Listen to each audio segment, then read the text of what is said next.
ተጠርጣሪው በእምነት ያዘልኝ ተብሎ በተሰጠው ስልክ ብር ወደ ራሱ ተቀማጭ ሂሳብ በማስተላለፍ የተጠረጠረው በየካ ክፍለ ከተማ ወረዳ 8 ሾላ ከሚባለው አካባቢ ነው። ተጠርጣሪው ግለሰብ የግል ተበዳይን የሞባይል ባንኪንግ ሚስጥር ቁጥር በስራ አጋጣሚ ያወቀው ሲሆን ምግብ ቤት በገቡበት ሰዓት ጓደኛው ሱቅ ደርሶ እስኪመለስ ድረስ 48,000 ብር ወደ ራሱ ተቀማጭ ሂሳብ ማዛወሩን በየካ ክፍለ ከተማ ፖሊስ ዋና መምሪያ የአድዋ አካባቢ ፖሊስ መምሪያ ወንጀል መርማሪ የሆኑት ዋና ሳጅን ሰለሞን በላቸው ገልጸዋል።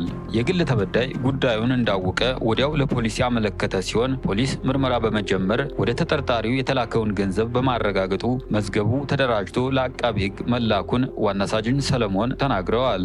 አብረው የስራ ባልደረብ ናቸው። ምሳ ለመብላት ወደ ሾላ ገበያ ከሄዱ በኋላ አብረው ቁጭ ብለው ምሳ እስከሚደርስ እየጠበቁ እያለ የግል ተበዳይ በስልኩ ወረፋ ሲዝልኝ የተከራይና አከራይ ወረፋ ሲዝልኝ ብሎ ስልኩን ከሰጠው በኋላ ተጠርጣሪ ስልኩን ተቀበለ በኋላ ከግል ተበዳይ አካውንት በሞባይል ባንኪንግ አዘር ባንክ ብሎ ወደ አቢሲኒያ ባንክ 48,000 ብር ካስተላለፈ በኋላ ስልኩን ሪሙቭ ዳርጎ ኔትወርኩን አጥፍቶ ወንበር ላይ አስቀምጦ ካርድ ልግዛ ብሎ ሲሄድ የግል ተበዳይ ስልኩን አንስቶ ሲያይ ሪሙቭ ዱናል። ከዛ ስልኩን ሲከፍት ሚሴጅ ሲገባለት እንደገና ሩጦ ተጠርጣሪን በቁጥጥር ስር አውሎታል። በቁጥጥር ስር ካዋለ በኋላ ወደኛ ፖሊስ ጣቢያ ወደ አድዋ ፖሊስ ጣቢያ መጡ። እኛም የምርመራ መዝገባችንን ጀመር። ምስክር አደራጀን። የምርመራ መዝገባችንን ለክፍሉ አቃቢ ሕግ አቀረብ። አሁን ክስ ተመስርቶበት ነው የሚገኘው የምርመራ መዝገባችን።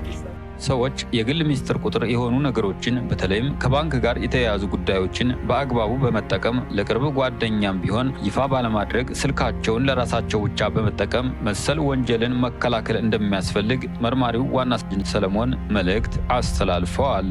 ለህብረተሰቡ የሞባይል ባንኪንግ እና ቴሌ ብር ሲጠቀም ለማንኛውም ሰው ሚስጥር ቁጥሩን ማሳየት የለበትም ነው። ምክንያቱም ከሱ በላይ ሚስጥር ቁጥሩን የሚያቀሳው ካለ በሆነ አጋጣሚ ብሩን ሊያስተላልፍበት ስለሚችል ልክ እንዳሁኑ ወንጀል ሊፈጸም ስለሚችል ከሱ ውጪ ሚስጥር ቁጥሩን ማወቅ የለባቸውም፣ ለሌላ ሰው አሳልፈው መስጠት የለባቸውም። ምን መስከረም ለገሰና ደግነሽ ደበላ የተባሉ ግለሰቦች የስርቆት ወንጀሉን የፈጸሙት በቦሌ ክፍለ ከተማ ወረዳ 11 ልዩ ቦታው አይሲቲ ፓርክ ተብሎ ከሚጠራው አካባቢ ነው። የሰፈራ አካባቢ ፖሊስ መምሪያ የወንጀል መርማሪ ሳጅን እንዳለዘሩ እንደተናገሩት ተከሳሾቹ በጉልበት ሰራተኛነት ተቀጥረው ከሚሰሩበት የቻይና ቻንግዙ ድርጅት ውስጥ የሰራተኞች መውጫ ግርግርን እንደ መልካም አጋጣሚ በመጠቀም የብረት ማሰሪያ የሆነውን ቻኮ ይዘው ለመውጣት ሲሉ በድርጅቱ ጥበቃ ሰራተኛና በፖሊስ ትብብር ተይዘዋል። የድርጅቱ ስራ ዘው ንብረት ነው የቻይና ቻንግዞ ነው። እዛው ተቀጥረው እየሰሩ እያለ ለብረት ማሰሪያ የሚሆን ቻኮ አለ። የዋጋ ግምቱ ወደ 120 ምናምን ሺህ ብር የሚገመት በድርጅቱ ጥበቃ ተይዘው ተጠርጣሪዎቹ ከተያዙ በኋላ ወደ ምርመራ መጡ። ምርመራ ጋር ከመጡ በኋላ ምርመራውን እያጣራን በሰዓቱ የነበሩ ልጆችና ወይም ጥበቃዎችን ምስክር ካስገባን በኋላ እነዛን መዝገቡን አደራጅተን እኛም ለክፍሉ አቃቢ ክሳስ መስርተን የተከሳሽ መስከረም ለገሰና ደግነሽ ደበላን የክስ መዝገብ የተመለከተው የፌዴራል የመጀመሪያ ደረጃ ፍርድ ቤት ቦሌ ምድብ ሁለተኛ የወንጀል ችሎት ተከሳሾቹን ያስተምራል፣ ሌሎችንም ያስጠነቅቃል በማለት እያንዳንዳቸው በ2 ዓመት ከ3 ወር እንዲቀጡ ውሳኔ አስተላልፎባቸዋል። የቻይና ቻንግዙ የኮንስትራክሽን ድርጅት ጉዳይ አስፈጻሚ የሆኑት አቶ ሚሊዮን ታሪኩ ተከሳሾቹ በድርጅቱ ውስጥ የሴት ፈታሽ አለመኖሩን እንደ ክፍተት በመጠቀም ወንጀሉን መፈጸማቸውን ገልጸው ፍርድ ቤቱ ያስተላለፈባቸው ውሳኔ አስተማሪ መሆኑን ተናግረዋል። በጣም ብዙ ንብረቶች እየሄዱብን ነበር። ያው ትንሽ ክፍተትም ነበረኛ። ለሌላው ትልቅ ትምህርት ነው የሚሆነው። ማንም እጁን ወደ እንደዚህ አይነት እቃዎች እጁን አይሰድም እና ይሄ በጣም የሚያስተምር ነገር ነው።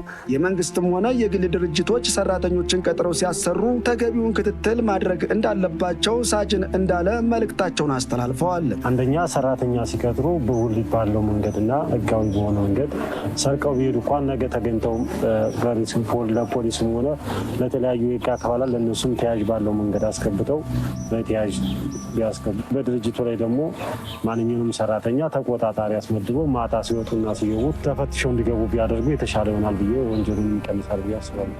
የወንጀል ድርጊቱ የተፈጸመው በልደታ ክፍለ ከተማ ወረዳ 1 መቻሬ ሜዳ ተብሎ በሚጠራው አካባቢ በሌሊቱ ክፍለ ጊዜ ነው። ተጠርጣሪዎቹ የሰሌዳ ቁጥር ኮድ 3B 4762 አዲስ አበባ የሆነ ቪትስ ተሽከርካሪን በመጠቀም ከአንድ የወንዶች አልባሳት መሸጫ ሱቅ የሱቁን ተንጠልጣይ ቁልፍ በፌሮ ብረት ገንጥለው በመግባት የወንዶች ሱሪ፣ ጫማና ቲሸርቶችን ሰርቀው በያዙት ተሽከርካሪ ሊሰወሩ ሲሞክሩ ህብረተሰቡ በሰጠው ጥቆማ ስራ ላይ በነበሩ የፖሊስ አባላት በቁጥጥር ስር ውለው ምርመራ እየተጣራባቸው እንደሚገኝ የልደታ ክፍለ ከተማ ፖሊስ ዋና መምሪያ ወንጀል መርማሪ ዋና ሳጅን ቶማስ ኦቻ ገልጸዋል። አንደኛና ሁለተኛ ተጠርጣሪ የሆኑት ከሌሎች አባሪዎች ጋር በመሆን ቤቱን በፌሮ ብረት የተዘጋውን በሩን ገንጥሎ በመግባት ቤት ውስጥ የነበሩ የግል ተበዳይ ንብረት የሆኑት የተለያዩ የወንዶች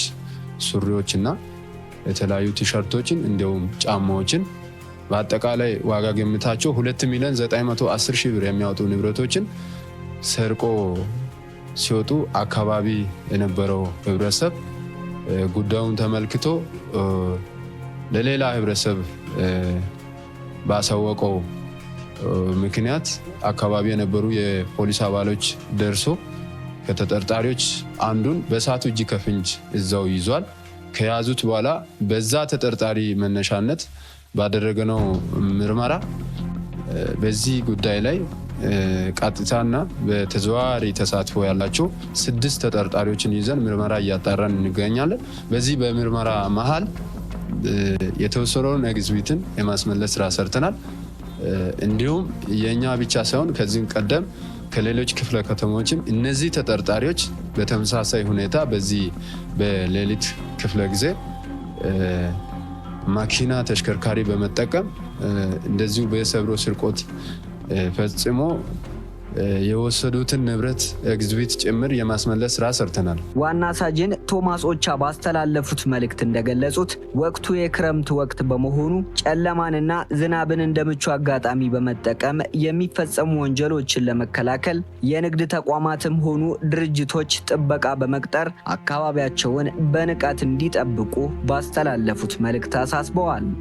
ተከሳሽ ብዙአየሁ ለማ የወንብድና ወንጀሉን የፈጸመው በአዲስ ከተማ ክፍለ ከተማ ወረዳ 14 ክልል ልዩ ቦታው መምህራን ሰፈር ተብሎ በሚጠራው አካባቢ ነው። የግል ተበዳይ አቶ ፈይሳ ሳሙኤል ከምሽቱ 5 ሰዓት ከስራ ወደ ቤታቸው ሲመለሱ ጨለማን እንደ መልካም አጋጣሚ በመጠቀም ተከሳሽ ብዙአየሁ ለማ ከባድ የወንብድና ወንጀል ፈጽሞ በፖሊስ ክትትል በቁጥጥር ስር መዋሉንና በእስራት መቀጣቱን በብርጭቆ ሚክሊላንድ አካባቢ ፖሊስ መምሪያ የወንጀል ምርመራ ቲም ኃላፊ ምክትል ኢንስፔክተር ኃይሉ ጋሻው ገልጸዋል። የግል ተበዳይ ፈይሳ ሳሙኤል የተባለውን ደብድቦ ጉዳት አድርሶ 6500 ብር የሚገመት ኢንፊኒክስ ሞባይል ይዞበት ተሰውሮ ከተያዘ በኋላ ፖሊስ ምርመራ አጣርቶ በጊዜ ቀጠሮ ላይ ያለ በፍርድ ቤት በጊዜ ቀጠሮ ዋስትና ይወጣል። በዋስትናም ከወጣ በኋላ አቃቢ ክስ መስርቶ መደበኛ ከተከፈተም በኋላ ተጠርጣሪው ባለመቅረቡ ፍርድ ቤት ላይ ያለው ውሳኔ ምንድነው? ተከሳሽ ጉዳዩን መከታተል ባለመቻሉ ተከሳሽ በሌለበት የ7 ዓመት ጽኑ እስራት ውሳኔ ይተላለፍበታል። ፖሊስ አሁንም ይህን የፍርድ ውሳኔ የተሰጠበትን ተከሳሽ ይዞ ለማረሚያ ቤት ለማስረከብ ብርቱ ጥረት ሲያደርግ ቆይቶ ተከሳሽ ተይዞ ለማረሚያ ቤት የማስረከብ ስራ ተሰርቷል ማለት ነው። ወንጀል ፈጽሞ ከህግ ማምለጥ የማይቻልና የማይታሰብ ጉዳይ እንደሆነ በመረዳት በተለይም ጉዳያቸው በህግ ተይዞ የዋስትና መብት በፍርድ ቤት የተፈቀደላቸው ግለሰቦች በፍርድ ቤት በተሰጣቸው ቀነቀጠሮ መሰረት መገኘት ግዴታ እንደሆነ ሊረዱ እንደሚገባ የምርመራ ኃላፊው ገልጸዋል። ወንጀል ለመስራት አቅዶ የሚንቀሳቀስ ማንኛውም አካል ከድርጊቱ መቆጠብ አለበት። ከዛ ውጭ በወንጀል ተጠርጥሮ ተከሶ ከቀረበ በኋላ ደግሞ ጉዳዩን በፍርድ ቤት አለመከታተል የመከላከል ተከላክሎ ነፃ የመውጣት መብቱን ያጣል ማለት ነው። ጉዳያቸውን በፍርድ የሚከታተሉ ተጠርጣሪዎች አንዳንዴ ተከላክለው በትክክልም ወንጀሉን አለመፈጸማቸውን መከላከያ አቅርበው ነፃ የሚወጡበት ሁኔታ አለ። ፍርድ ቤት ቀጠሮን አለመከታተል ግን የመከላከል መብታቸውን ስለሚያሳጣ በማንኛውም ወንጀል ተጠርጥሮ ጉዳዩ በፍርድ ቤት ያለ ተከሳሽ ጉዳዩን መከታተል አለበት። ወደ ተመልካቾቻችን ዜናዎቻችን የተከታተላችሁትን ይመስላል። የወንጀል ድርጊቱ የተፈጸመው በንፋስ ስልክ ላፍቶ ክፍለ ከተማ ወረዳ 1 ጀሞ ካፍደን ህንፃ 4ኛ ፎቅ ላይ ነው። ግለሰቡ የዋጋ ግምቱ ከ250 ሺህ ብር በላይ የሚያወጣ ኮምፒውተር ከነሙሉ ዕቃው ከግብረ አበሩ ጋር በመሆን ሰርቀው ለግል ጥቅማቸው ሊያውሉ ሲሉ በቁጥጥር ስር በመዋል ምርመራ እየተጣራ እንደሚገኝ የለቡ አካባቢ ፖሊስ መምሪያ የወንጀል ምርመራ ክፍል ኃላፊ ኢንስፔክተር አዱኛ ጸጋው ተናግረዋል። እነሱ ቀጥታ ምንድነው ያደረጉት? ሁለት አባሪ ያለው ከሱ ጋር ጌም ዞን የሚጫወቱ መስለው ቀጥታ በሩን ሲያዩ በሩ የተቆለፈ ነው። በሩ የተቆለፈ ስለሆነ በጎኑ ከበሩ ጎን ደግሞ መስታወት በር አለ። የመስታወት መስኮት ስላለ መስታወት መስኮቱን ያንሸራትቱና በመስኮት በኩል ይገባና በመስታወት በሚያዩበት ሰዓት ኮምፒውተሩን ከነ ፕሪንተሩ ያዩታል። ካዩት በኋላ ከውስጥ በኩል ሆኖ ፕሪንተሩንም ሲስተሙንም ከነንትኑ ይነቃቀልና ቀጥታ ያለው ነገር ያቀብለዋል። በመስኮት ዘሎ ይወጣል። ከወጣ በኋላ ምን ያደርጋል? እቺ ሲስተሟን በማዳበሪያ ከቶ ከ4ኛ ፎቅ ወደ ታች ይወርዳል። ይወርድና ከህንፃው ወርዶ ሲወጣ ጥበቃዎች በርቀት ያዩታል። በማዳበሪያ ከቶ ይዞ ስለሚሄድ ተጠራጠሩና 2 ጥበቃዎች ናቸው ናና ብለው ያስቆሙትና ቀጥታ ሲጠይቁት አይ ሰው ልኮኝ ነው ይላል። ሰው ልኮኝ ነው ሲሉ ተጠራጠሩና ቀጥታ ወደኛ ፖሊስ ጣቢያ ይዘውት ይመጣሉ። 4ኛ ፎቅ ነው ያወጣነው። ከጓደኛዬ ጋር ሆነን ኮምፒውተሩን ከነ ሲስተሙ ያለ ከነ ፕሪንተሩ ሽንት ቤት አስቀምጠነዋል አለ።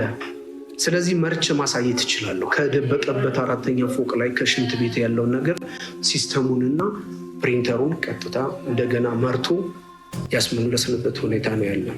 ተገቢውን ፍተሻ ከማድረግ ጀምሮ ትኩረት ሰጥተው መስራት እንዳለባቸው ኢንስፔክተር አዱኛ አሳስበዋል። ንቃተ ህሊና ያላቸውን ጥበቃዎችን መቅጠር አለባቸው። ቢያንስ አብዛኛውን ጥበቃዎች ፈጣን መሆን አለባቸው። በቃ ዙሪያውን ዙረው መጠበቅ ባለባቸው ድረስ መጠበቅ አለባቸው። ኢንፎርሜሽን ከህንፃውም ያለው ነገር በሚወርዱበት ሰዓት ተጠራጣሪ መሆን አለባቸው። ማዳበሪያ ይዘው በሚወጡበት ሰዓት፣ ቦርሳ ይዘው በሚወጡበት ሰዓት ተጠራጣሪ ሆነው ቀጥታ ማን ይዘው ተሸክመውት የሚወጡት ነገር ካለ ለምን ከየት ነው ይዛችሁት የምትወጡት? ማን ከማን ከየትኛው ድርጅት ነው ከየትኛው ነው ቢሮ ብለው ጥበቃዎች መጠየቅ አለባቸው።